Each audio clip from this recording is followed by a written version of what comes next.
G'day, comrade subscribers. So this might be a quick video, I don't know. But Colin's comment on part one kind of reminded me that I've kind of left it hanging, kind of like. I've left it hanging a bit too long. There's a reason for that, but I ended up, the last video, pulling out the battery, well, basically the guts of the printer. And that was before I was doing these overhead shots, so I was doing them from over the shoulder. So I don't know, I think over the shoulder was probably okay, but anyway. So I just wanted to point out one thing. So Colin just wasn't sure what wires were attached to what. So on the plastic for the printer mechanism, there is actually stamped, you've got a plus there, minus, plus, minus. So you've got the red wire and the black wire.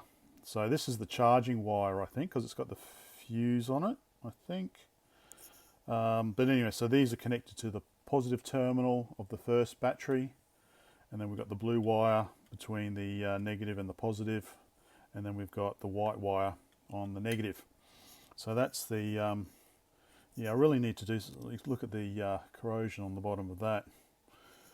So I didn't pull it out last time because there is no simple way. This is all kind of that plastic welding, plastic melted on, but I had a look after looking at Colin's messages that maybe you can kind of lift it over. There's a little plastic lip there, obviously, to stop it moving, and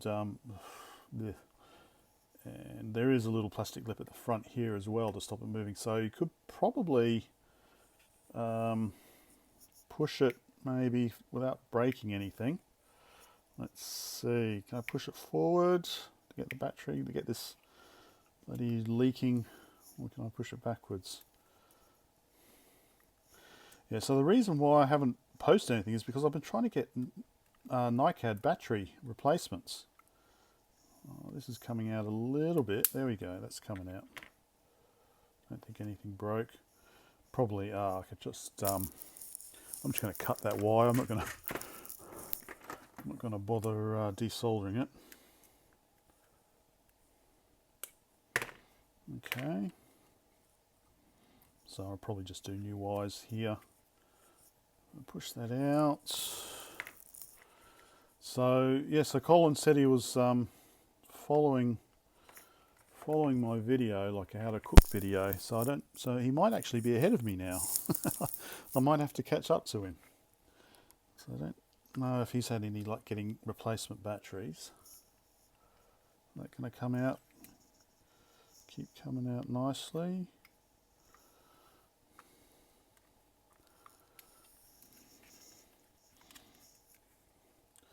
Yeah, and as someone else said in the comments here, they certainly did not design this to be user replaceable. I think it's getting stuck on something there. I have to lift it up a bit more again and push. Need several. Oh god, look at that! Oh, that's actually probably more from the printer than the battery, maybe. Maybe do it like this. Just trying to lever the back up over the plastic and kind of push it. Oh, there we go, a little bit more. Yeah, okay, so I think this was holding it up. Oh, I guess maybe it was kind of stuck down a bit. Ugh. Okay, that one's out. Ugh. You can see in there. Same for this one. So it's not really designed to be replaceable, which is disappointing. Especially for the Japanese, they're so good at designing all these micro mechanisms. Alright, yeah, so I think it was stuck down a little bit. But now that it's unstuck,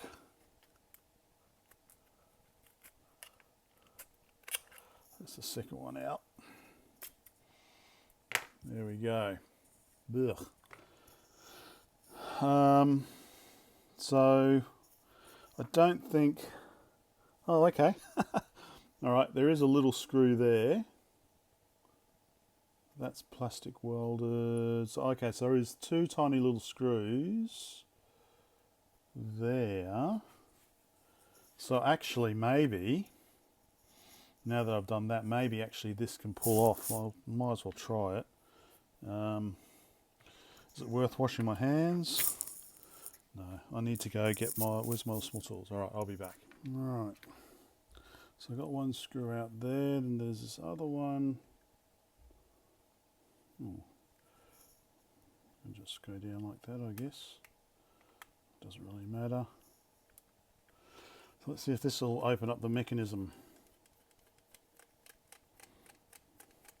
In which case you didn't have to do what I just did. That's the reason why I do it, so you don't have to make the same mistakes. So does that come off now? Oh, okay, it's still plastic welded there, isn't it? Yeah, okay, so don't know if that really doesn't seem to really help us really. What's that actually? Oh no, okay, hang on, no. Alright, that. Oh, okay, that was just kind of. Oh, okay, alright, so that's come off. Alright. And then, like I said, yeah, you got that plastic welded bit there. So I don't know. So this would come off if this wasn't there. So if you want to, well, let's, oh, for fuck's sake, that's a screw. So I'm not wearing glasses. Apologies. Stupido. Sorry, it looked like a just black plastic weld, but it wasn't. It was the 3rd screw. Oh, look how easy that was. All right. But yeah, so this plastic, this metal is welded on. I know I call it welded, but it, you know what I mean, plastic melted on. So I guess what you could do is you could snap these off, and then when you're replacing it, just put some hot glue on or something like that. That's one way you could do it. That way you could take this metal out and give it a good clean. I might actually do that. So just snip these off. Definitely no screws this time, is there? Right, so yeah, so one of the reasons why it's taken me so long to do this second part is that I've been trying to get a hold of nickel cadmium batteries. Alright, I might use a knife or something just to slice those off. But yeah, I really think you want to take this off to give it a good clean.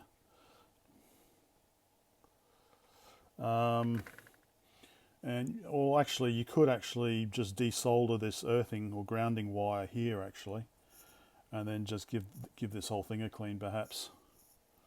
Maybe do that. That way you're not having this bit dangling all over the place. All right, so okay, that's how you get those out. Put them over there to be disposed of properly. Right, so put that to the side, so I'll give that a clean later. I'll be back. Lazy. Rather than going to the bathroom and using soap, I just use some IPA. Right. So yeah, so the reason why it's been so long is because I was trying to get a hold of replacement nickel cadmium batteries, and all they kept sending me was nickel metal hydride. So I ordered from eBay from an Australian seller. Obviously, well, they buy in bulk from AliExpress because it would be faster. It was nickel cadmium advertised in picture, but they sent me nickel metal hydride. So then it's like, as I said, oh, it's going to take, we can get some nickel cadmium, but it's going to take 3 months or something. So, well, I can order it from AliExpress as well.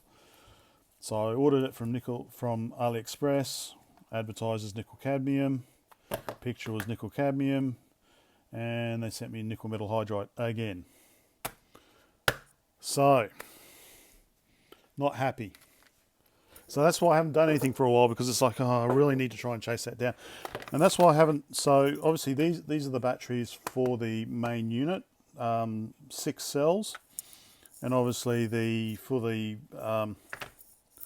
For the printer, we've got two batteries, 2 cells each. So I was only once I wash my hands again. So once I sorted this main nickel cadmium battery out, then I was kind of, okay, I know where I can get them from. I'll order two, a pair of two or something. But no success. So we might be stuck with nickel metal hydride. I'm sure you can buy them, but it's just I'm sick of wasting money ordering nickel cadmium, being sent nickel metal hydride, and then saying, well, tough. So I haven't done it for a while. So before we get onto that, actually, I thought this was pretty cheap, but this has actually got the back cover.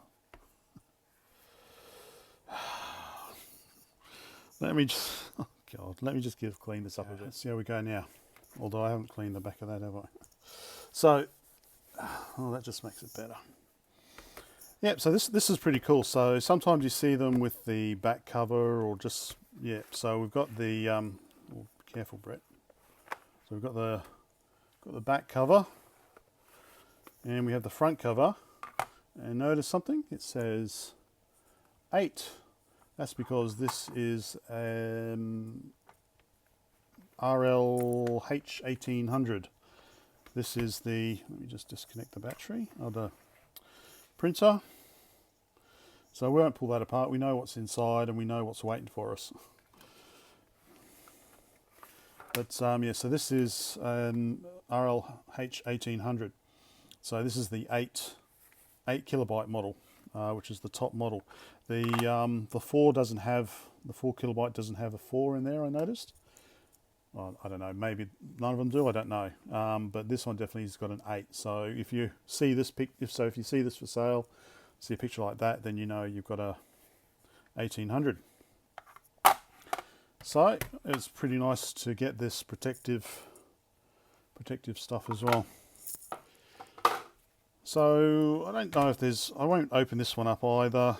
I don't know what's on here, so we'll power it up and have a look. But yeah, under here, I think there's the extra, is it 2K? Is it 2K RAM module? Under here or somewhere under here. We can maybe have a quick look. So I don't want to start pulling it apart and then having another unit in pieces. Let's power it on first, because I don't know. Actually, let's pull them out. The other thing I want to do is I want to try and burn replacement ROMs. Oh, here we go. So Allstate. Okay, so it's more insurance software. Allstate 7/1/1980. Okay, so that's 1st of July, isn't it? 1988. ULFNA. Something that's probably very valuable software these days. LifeMaster 1. Heard some really excellent games on that one. And UT. So ULFNA, UT, and LifeMaster 1. Fascinating software. So my plan for these, and I know I'm putting them back in completely wrong order. Actually, let's see if we can power it up. Right. So it came with this power supply. I think it came with this power supply. So it's a US power supply. I'm going to peel this off if I can, so I can actually read what it says. How's that? I know some people like that. So it's a model RD9493. 120 volts, 12 watts, 9 volt, half amp output. So center negative. So hook it into my. I haven't used this for a while. I just saw it sitting up there. I thought, oh, I wonder if that box actually has something in it, and it does. It's got this huge thing. So plug that into there. Plug that into the side here. Power's on. Well, it doesn't power on. In fact, it does nothing. Oh, there we go. Okay, now it's on. There we go. Can you see that okay? Run, snap. So we've got All-Star Life. Oh, okay, 1 calculator, 2 clock controller, 3 file system, 4. Run snap programs. 5. All state life. Okay. Are they in the right order? All state slave. Okay, so obviously it does want it to be in the right order. Let me just correct that. So remember the green decoupling cap was on the end. Right, green decoupling cap. What's this one? That's UL-FNA, that was the first one. What's that one? Life Muster. Okay. Now let's try this again.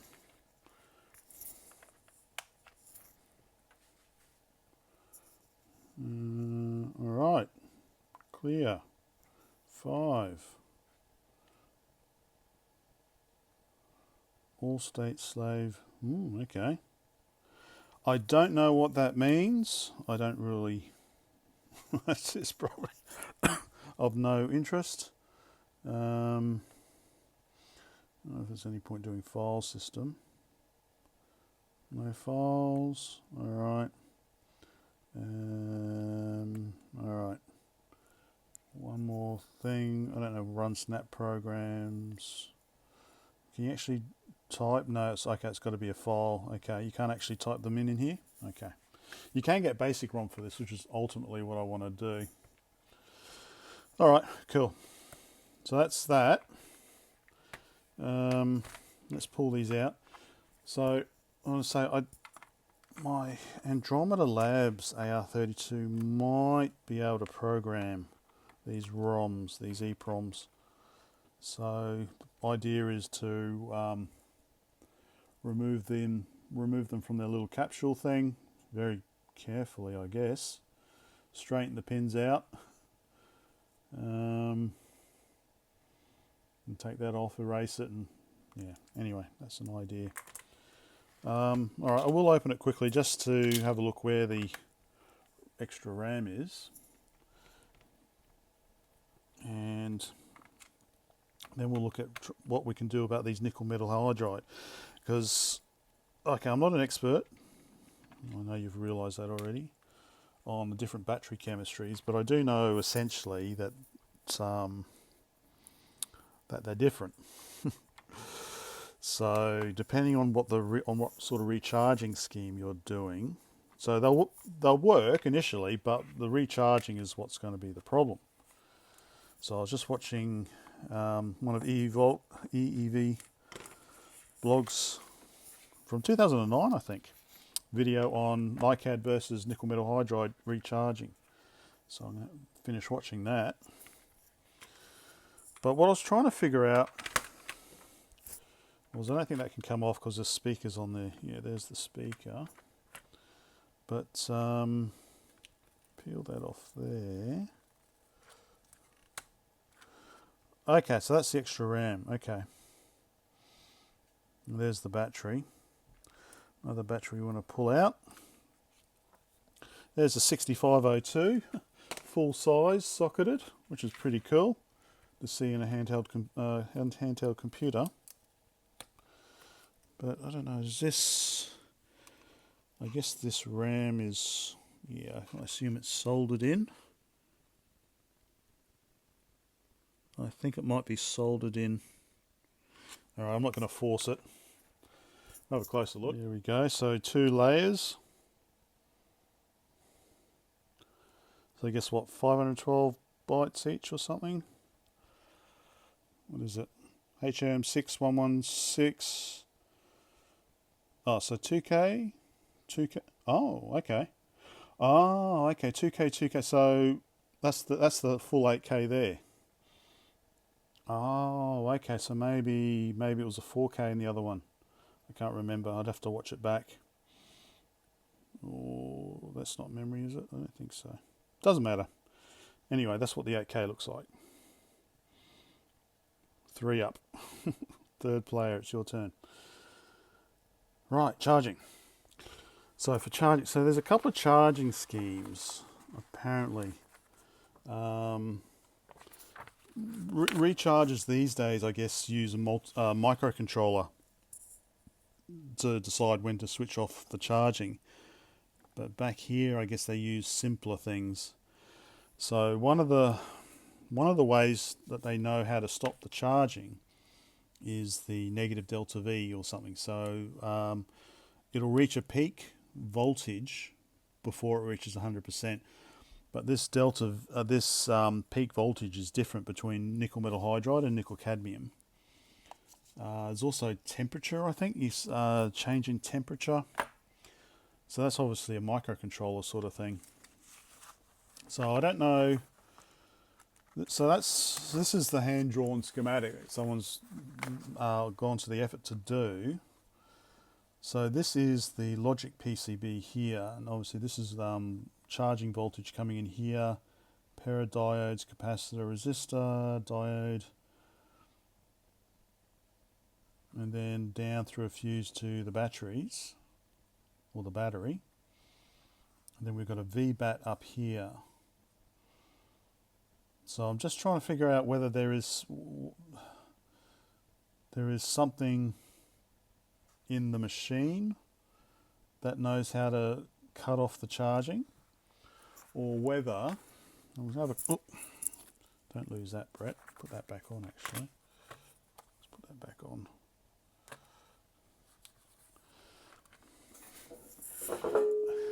Okay. So I'll do some more research, but obviously if someone knows about rechargings from the 80s, so we've got V-charge here. Unless that's the sense, I don't know. V-charge, VBAT. So it doesn't really look like there is anything in here to cut off the charging, unless that's what these diodes here are, perhaps. So there's a voltage reference there, so current flows in this way until that one's bigger than that one or something, and then it stops, or something. I don't know. Or then we look at, maybe is it in the charger? So this is the schematic for the US charger apparently, which is what I've got here, and that's a universal charger, which is obviously more complex. And look at this, Mr. Volkman. Look at this, 7808. Second time I've seen it in about a month. There's a 7808 there. So this is outputting 9 volts, but this doesn't really look like a charging circuit to me. It doesn't look like there's anything here that's going to cut it off. There's a fuse, but there doesn't look anything in here to cut off the charging. Whereas the universal charger,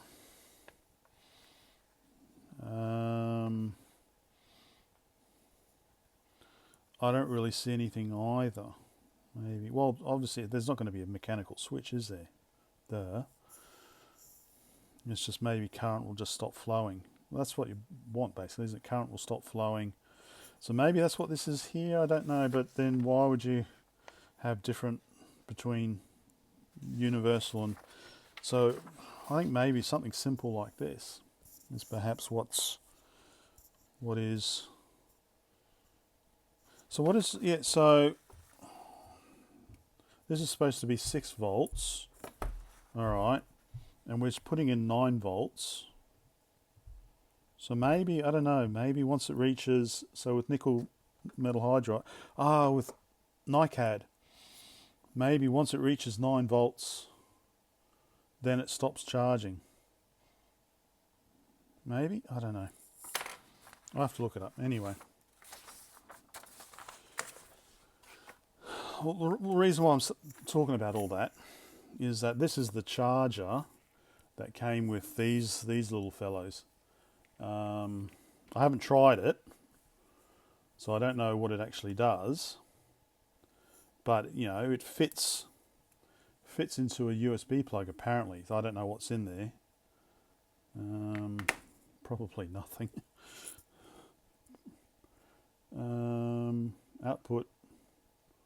Output 6 volts, does it say? Well, so I was going to open it up and have a look. So the idea was maybe, I don't know if I could identify the charging circuitry in here replace it with what's in here. What does that sound like? Either that or just remove the batteries and just have it running on AC only, on the charger. Well, you don't need the charger, you just need 9 volts in. So let me try and open this up and see what's inside. Almost there.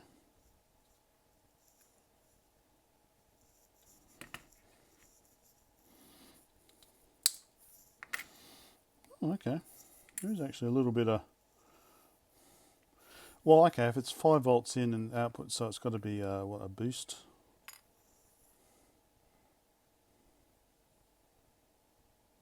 Okay. What does it say? Did it say? Sorry, I can't. I have to get my loop. I don't have my glasses. Input 5 volts, half amp to 2 amps. Output 6 volts, 250 milliamps. Okay, so must be what, a boost, buck boost. So there is, okay, all right. So it's outputting 6 volts. Yeah, so I don't know. Is it something that I could implement, desolder the, remove the USB there? Is this something that I could implement in here as a replacement? So we've got the fuse, so that would be the charge coming in, I would assume. So we've only got 2 wires on it. And this is the, see, I didn't want to get too far into pulling this apart. I have to have a look in the original video. I want to figure out how to fix this, or how to replace the battery before I start pulling another one apart. Right, so that was basically it for today. I just wanted to say where I was, the reason why I haven't posted anything about this for a while. So I keep getting sent. So I'll probably have one last attempt to get nickel NiCad batteries. Otherwise I'll start seeing if I can replace it somehow. There we go. So that's it for today. That was basically it. As always, I welcome your comments, advice, corrections. Yeah, thanks. Now it's time to, I think, get back to the Cavant and maybe desolder that Z80. That might be dead. Okay, bye for now.